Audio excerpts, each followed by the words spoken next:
Hi everyone, this is Chef Mark, and I'm at Appliance Factory with a clarification and an apology. Now, this video that we made, it's down in the description. Click on the link so you can see what the heck I'm talking about. I go over all the different features of a modern oven, and I make a couple of mistakes. And I get this in the comments. So I think what happened is for people who watched just a few moments of the video, it was really helpful. Some of the comments said exactly what I needed to know. Thank you. A very helpful explanation, exactly what I've been searching for on the internet. And what I do is I talk about the difference between roast and bake and convection. So I'll just go over that really quick here.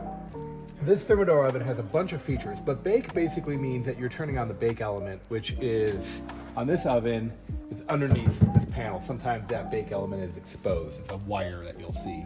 Broil will kick on this element up here, and that creates heat from the top for browning. Convection kicks on that fan back there, so if you're doing convection bake, that fan will turn on, and that's what I like to do. I always run my oven on convection at all times, unless I'm baking something really delicate, like a sponge cake, a chinois, something that needs to be completely still, maybe macarons. But how often do you bake something that delicate? Me, almost never. And then roast, and this is where roast can get a little confusing. Roast kicks on both elements. It kicks on a little bit of the broiler and a little bit of the bake element at the same time. And that's better for browning. So things like roasting vegetables, roasting potatoes. Now here's what I went wrong. I was talking about how do you roast a big piece of meat like a turkey. And I say I suggest that you either use convection bake or regular bake.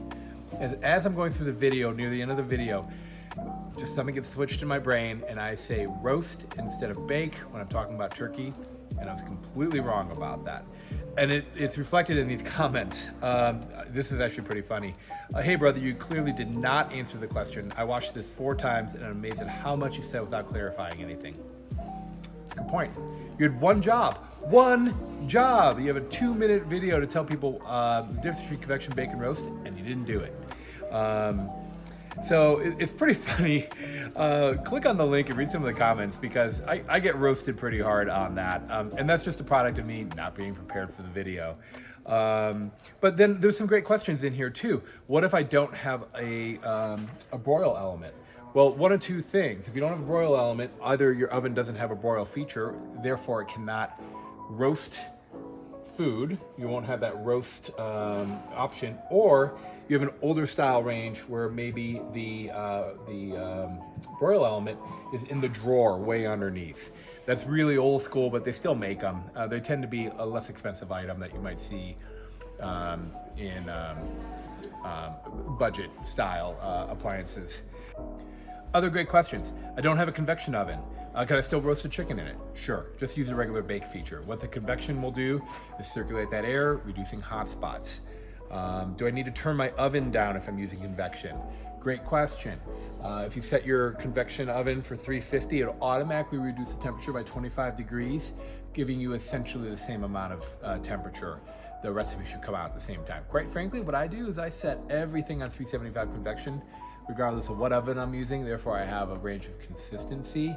The temperature on roasting things like chicken, turkey, prime rib, it's not that critical. Just the higher you have it, the more careful you have to be about how long you let food carry over. What if my oven doesn't have a visible element? Then it's like this. It's got a hidden element.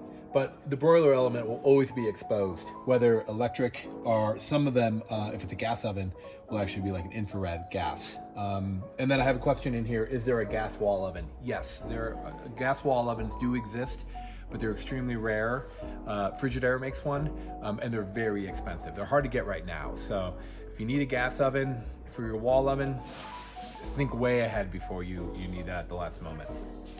But ultimately at the end, it says, he confused me. He said roast at the 2-minute and 15 mark, and I think he meant bake, and I did mean bake.